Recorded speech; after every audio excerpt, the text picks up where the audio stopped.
मोक्ष मार्गस्य नेतारं भेत्तारं कर्मभूभृतां ज्ञातारं विश्वतत्त्वानां वंदे तद्गुणलब्धये। इस ग्रंथ को प्रारंभ करने के पूर्व 6 बातें जानने योग्य हैं। ग्रंथ का नाम है तत्वार्थ सूत्र। ग्रंथ के रचयिता हैं आचार्य उमा स्वामी जी। मंगलाचरण में अरहंत देव को नमस्कार किया है और इस ग्रंथ का प्रमाण है 10 अध्याय और 357 सूत्र। और ये किस निमित्त से ग्रंथ लिखा गया है? भव्य जीवों के निमित्त यह ग्रंथ लिखा गया है। और इस ग्रंथ का जो हेतु है वह है मोक्ष की प्राप्ति। हमें जीवन में यदि मोक्ष प्राप्त करना है तो हमें उसके मार्ग की सही जानकारी होनी चाहिए। तो आचार्य भगवान ने हमें इस ग्रंथ में मोक्ष मार्ग की पूरी जानकारी दी है कि एक जीव पहले अध्याय से जीव तत्व से प्रारंभ करके और अंतिम 10वें अध्याय में मोक्ष तक की यात्रा पूरी इस ग्रंथ के माध्यम से उन्होंने करवाई है। सबसे पहले जो मंगलाचरण किया गया है वह मंगलाचरण इन बातों के लिए किया जाता है। पहला तो ग्रंथ की निर्विघ्न समाप्ति हो, शिष्टाचार का पालन हो, नास्तिकता का परिहार हो, पुण्य की प्राप्ति हो और उपकार का स्मरण हो। वैसे तो पंच परमेष्ठी में सिद्ध परमेष्ठी सबसे बड़े हैं, लेकिन फिर भी हम नमोकार मंत्र में पहले अरहंत परमेष्ठी को नमस्कार करते हैं। उसका कारण यही है कि अरहंत प्रभु के द्वारा, तीर्थंकर प्रभु के द्वारा हमें मोक्ष का मार्ग साक्षात रूप से प्राप्त हुआ है। सूत्र का अर्थ होता है कि जो कम से कम शब्दों में पूर्ण अर्थ को बता दे, वह सूत्र है।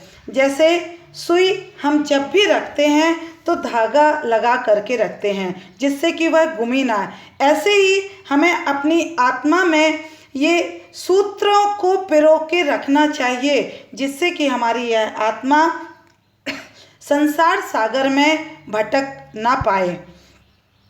इस तत्वार्थ सूत्र ग्रंथ में 7 तत्वों का वर्णन है। पहले से 4थे अध्याय तक जीव तत्व का वर्णन है। 5वें अध्याय में अजीव तत्व का वर्णन है।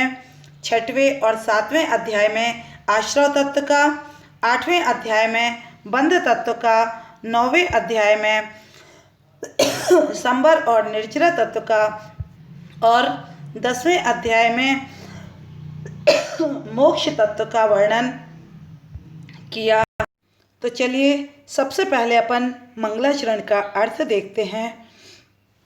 मोक्ष मार्गस्य नेतारम, जो मोक्ष मार्ग के नेता हैं। मोक्ष क्या है? समस्त कर्मों से रहित अवस्था, अनंत सुख की प्राप्ति वाला स्थान मोक्ष है। मार्ग उसका रास्ता, और जो उस मार्ग पे चले हैं और चल कर के उन्होंने हमें रास्ता बताया है वे मोक्ष मार्ग के नेता हैं। ऐसे हितोपदेशी तीर्थंकर अरहंत भगवंतों को नमस्कार इस मंगलाचरण में किया है। दूसरा, जिन्होंने कर्म रूपी पर्वतों को भेद दिया है और विश्व के समस्त तत्वों को जानने वाले हैं। जो सही ज्ञान रखता है वह कभी गलत नहीं बोलता है। जीव गलत बोलता भी है तो राग और द्वेष के कारण बोलता है, लेकिन उनके अंदर राग और द्वेष दोनों समाप्त हो चुके हैं। इसलिए उनके द्वारा बताया गया जो ज्ञान है वह पूर्ण रूप से सत्य है। ऐसे अरहंत सर्वज्ञ भगवान को, वीतरागी तीर्थंकर देव को हम इस मंगलाचरण में नमस्कार कर रहे हैं। क्यों कर रहे हैं? उनके जैसे गुण मुझे भी प्राप्त हो जाएं। उनके गुण मुझे प्राप्त नहीं होंगे, उनके जैसे गुण जो हमारी आत्मा में ढके हुए हैं वे हमारे गुण ही उद्घाटित हो जाएं। इस प्रकार से मंगलाचरण में उनके समान गुणों की प्राप्ति के लिए वीतरागी, सर्वज्ञ और हितोपदेशी तीर्थंकर अरहंत भगवंतों को नमस्कार किया।